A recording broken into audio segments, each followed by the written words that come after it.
Good morning, everyone. Welcome back to the homestead. Back on the roof today. I'm trying to get the decking done on the porch and then get the underlayment laid down if I can, if I get time. If not, I'll do it tomorrow. But I want to address a couple of comments I've been getting on where the beam is tied in to the roof. The beam is actually sitting on 2x6 tongue and groove, which by itself would probably be enough, but if you get a heavy snow load, wet snow, it may cause some issues, but that's not the only support it's going to have. If you look at the very top beam, right below where the ladder's at, that log right there, there's going to be another support that comes off of that and goes up to support the ridge beam. So it's going to be tied into the house with another support right there. So that'll eliminate any issues that I have in case of a heavy wet snow. So I know a lot of people's concerned about too much weight being rested on the ceiling of the house itself. So that's not going to be the only support that it has. And then I know I'm going to get comments about not staggering the joints on the tongue and groove, but it doesn't really matter because you can't see it from below. It's not going to add any, the sun over here, it's not going to add any structural support to the rafters. So there's no support, no sense in having all that extra waste to try to stagger all these joints, because it would create a lot of waste, which really drives up the cost of your roof. It would add probably another 25% of cost just to the decking alone. So I'm not going to do that. I started the decking already this morning. If you look, you can't see any joints. All the joints are above. You can't see it. You'll never know it from down here, so there's no point in spending extra money just to do that. So I'm going to get busy. I got the bucket of the backhoe loaded up with some decking right now. Back in the sun again. So I'm going to go ahead and get it up there and try to get this side finished up and get on the other one.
Okay, decking's done.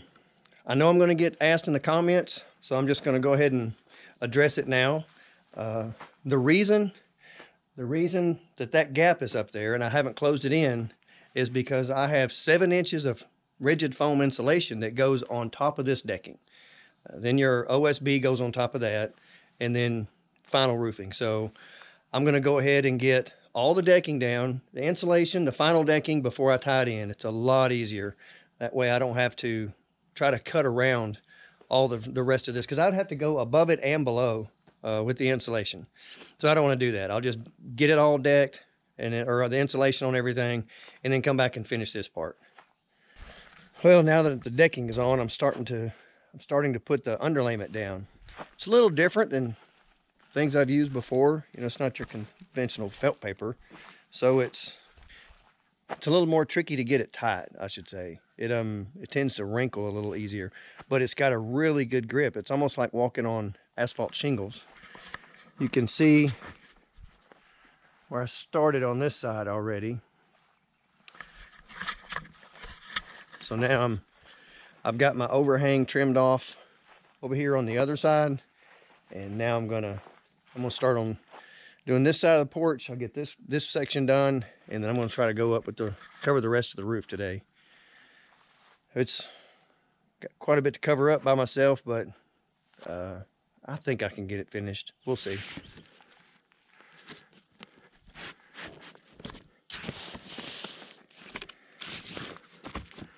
It's pretty close. Throw a couple of nails in it.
That's all there is to it. This one goes up on top.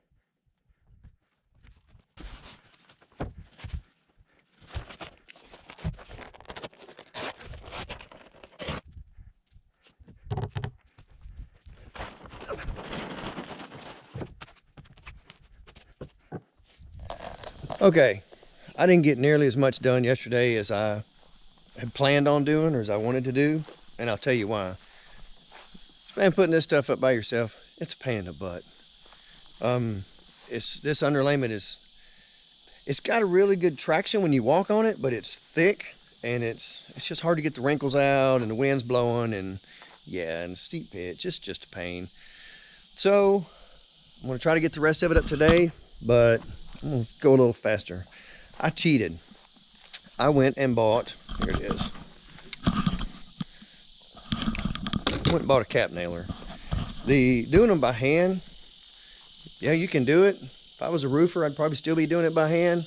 I'm not a roofer. So I went and bought a cap nailer to try to speed this up. Just trying to hold it all out, stretch it tight, and yeah, it's pain. So this way I can hold it with one hand, staple with the other. So hopefully I'll make a little more progress today and get on up to the ridge, get ready to start on the other side.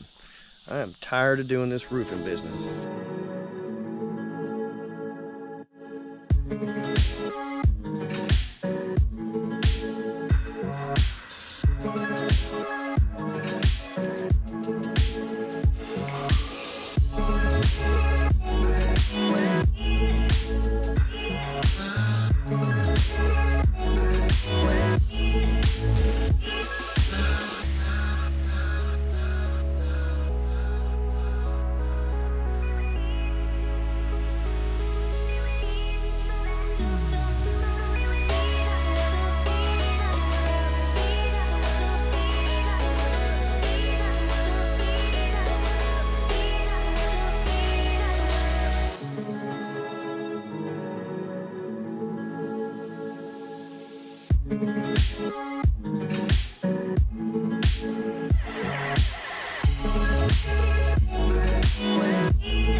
Well, there it is.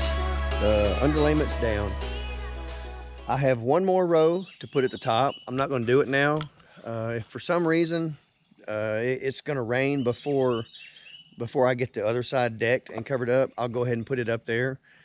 But I want to leave it open. That way I can come up the other side and just put one right across the top that overlaps both sides. But other than that, I'm done with this part. It's time to get around on the back side, get all the rafter tails cut off, start coming up with the decking back there. I'll have to move my little saw station and all that stuff, move all that around back, and get ready to come up the backside. So hopefully I'll get that done here in the next week or so and get the underlayment down. No porches or any of that mess to go around. It's just one solid pitch all the way across. So I'll get it done and we can start putting insulation and final decking on here, and it's time for the metal.